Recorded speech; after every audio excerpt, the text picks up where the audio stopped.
السلام عليكم ورحمة الله وبركاته. ازيكم يا حبايبي؟ عاملين ايه؟ يا رب يكون كلكم بألف خير. والله العظيم بيحصل حاجات تضحك بتحسسني ان الناس دول مش عايشين في مصر ولا سامعين ولا عارفين ولا فاهمين اي حاجة. انا عن نفسي في واحدة جنبي مصرية متجوزة واحد سوري وولادها خدوا الجنسيات المصرية. اي نعم، كان زمان مفيش الجنسية المصرية، لكن القانون صدر ليهم من سنين طويلة ان من حقهم ياخدوا الجنسية المصرية.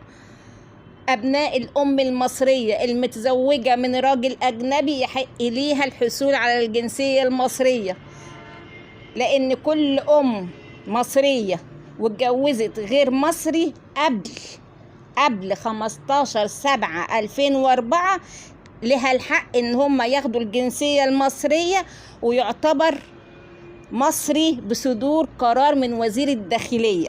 ده اللي كان قبل 2004. اما الاولاد المصريين اللي من ام مصرية واب اجنبي واتولدوا في 15/7/2004 وما بعد 2004 فبيعتبروا ان هم اخدوا الجنسية المصرية بقوة القانون. ما سمعتوش قبل كده المواضيع دي؟ تبقى ما تطلعوش تتكلموا وتتهموا الناس بالباطل. يعني انتوا اتهمتوا مدام هناء بالتزوير هي واخوها، وان اخوها ساعدها في التزوير. اتقوا الله. العيال ولاد مدام هناء مصريين من ام مصرية بالقانون المصري، مفيش تزوير ولا في اي حاجة زي ما انتوا طالعين بتقولوا. فعرفتوا بقى مين اللي بيتهم الناس بالباطل؟ بتصدقوا اي كلمة تتقال، يعني اي حاجة تقولها مدام هناء كذب، الطرف التاني لو اي حاجة تتقال صدق وبتصدقوا عليها وبتتهموا الناس بالباطل. لا حول ولا قوة الا بالله العلي العظيم.